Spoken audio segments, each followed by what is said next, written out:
সমবায় সমিতির আর্থিক অবস্থা জরাজীর্ণ। নির্বাচন থেকে সরে দাঁড়ালো বিজেপি সমর্থিত প্রার্থীরা, ফলে বিনা প্রতিদ্বন্দ্বিতায় জয়ী হলো তৃণমূল কংগ্রেস। এমনই ঘটনার সাক্ষী থাকলো মহিষাদল ব্লকের গড়কমলপুর সমবায় সমিতি। সমবায় নির্বাচনে কোথাও বিজেপিকে ধরাশায়ী করেছে রাজ্যের শাসক দল তৃণমূল, আবার কোথাও রাজ্যের শাসক দল তৃণমূলকে পরাস্ত করেছে বিজেপি, আবার কোথাও বামেদের জয়। এবার পূর্ব মেদিনীপুরের মহিষাদলের গড়কমলপুর সমবায় কৃষি উন্নয়ন সমিতির পরিচালক মণ্ডলীর নির্বাচনে বিনা প্রতিদ্বন্দ্বিতায় জয়লাভ করল তৃণমূল কংগ্রেস। বিস্তারিত কমেন্টে। দেখুন, মহিষাদল ব্লকের গড়কমলপুর গ্রাম পঞ্চায়েতে গড়কমলপুর সমবায় কৃষি উন্নয়ন সমিতির যে নির্বাচনে ভারতীয় জনতা পার্টি 12টি আসনে প্রতিদ্বন্দ্বিতার জন্য মনোনয়নপত্র দাখিল করে। কিন্তু লক্ষণীয় বিষয় হলো এটাই, এই সমবায় সমিতি অত্যন্ত জীর্ণ দশা ভুগছে। এখানে যে সমস্ত লোন বা দাদন দেওয়া হয়, তার যে লাভ্যাংশ যৎসামান্য পাওয়া যায়, তার মধ্য দিয়ে সমবায় সমিতি পরিচালনা করাই কষ্টকর। সমবায় সমিতি ম্যানেজার, সমবায় সমিতি থেকে যেহেতু আমি সদস্য আছি, সেখান থেকে জানতে পেরেছি, তো নির্বাচন করা মানে প্রায় লক্ষাধিক টাকা খরচ। তাহলে সমবায় সমিতিটা বন্ধ হয়ে যাবে আগামী দিনে। তৃণমূল কংগ্রেস চাইছে এইভাবেই যে এই সমবায় সমিতিটা উঠে যাক। এই সমবায় সমিতির নামে রেশন ডিলার হওয়ার কথা, কিন্তু লক্ষণীয় বিষয়, শাসক দল তার নিজের কাছের লোককে এই সমবায় সমিতিকে না দিয়ে তার নিজস্বভাবে ব্যক্তিগতভাবে রেশন ডিলার দেওয়ার পরিকল্পনা করছে, যা কিনা সম্পূর্ণভাবে অন্যায়। তাই নির্বাচন না করে যারা আছে তারা সমবায় সমিতিকে যদি তুলে দিতে চান, তাহলে মানুষ সব কিছু দেখছেন,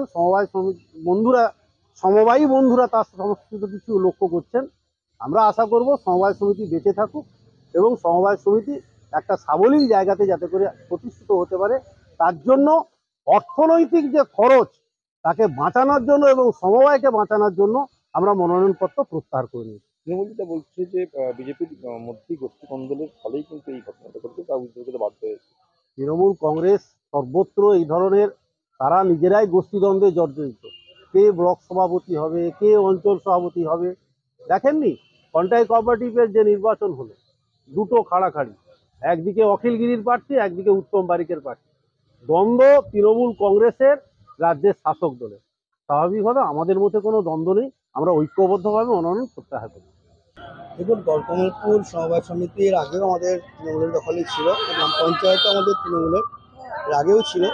এতে আমরা আশাবাদী ছিলাম এ সমবায়ে উন্নয়নের কাজ মমতা ব্যানার্জির নেতৃত্বে হচ্ছে রাজ্যে। এই সমবায়েও আমরা যথেষ্ট আশাবাদী ছিলাম যে এখানে অন্য কোনো দলের কোনো ঠাঁই হবে না।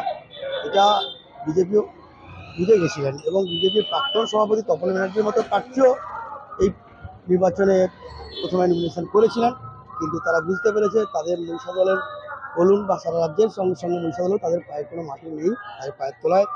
এছাড়াও আমাদের মনে হচ্ছে ওদের গোষ্ঠীদ্বন্দ্বে কে দিলীপবাবুর গোষ্ঠী, কে সুকান্তবাবুর গোষ্ঠী, কে সুরেন্দ্রবাবুর গোষ্ঠী, এইসব কারণে ওরা আরও ভয় পেয়ে সবাই গতকাল ছিল নমিনেশন প্রত্যাহারের শেষ দিন, সকলেই তুলে নেয়। কেবলমাত্র আমাদের দলের সর্বভারতীয় তৃণমূল কংগ্রেসের 12 জন প্রার্থী বিনা প্রতিদ্বন্দ্বিতায় গতকাল জয়লাভ করেছে। এতে আমরা খুশি। মহিষাদল এলাকাবাসীর, আমাদের গড়কমলপুর গ্রাম পঞ্চায়েতের দায়িত্ব আরও বেড়ে গেল। এই সমবায় উন্নয়নের মাধ্যমে আমাদেরকে আগামী দিনে আরও পাশে থাকতে হবে। সুমন সাঁতরা। দাদা, আপনাদের এই সমবায় সমিতির ইলেকশন কবে ছিল এবং সেই ইলেকশনটা কি কারণে হচ্ছে না, বা কি বিষয়টা একটু যদি বলেন। 23শে ফেব্রুয়ারি ইলেকশনের ডেট ছিল, 23শে ফেব্রুয়ারি 2025। কালকে গতকাল ছিল নমিনেশন উইথড্রলের লাস্ট ডেট।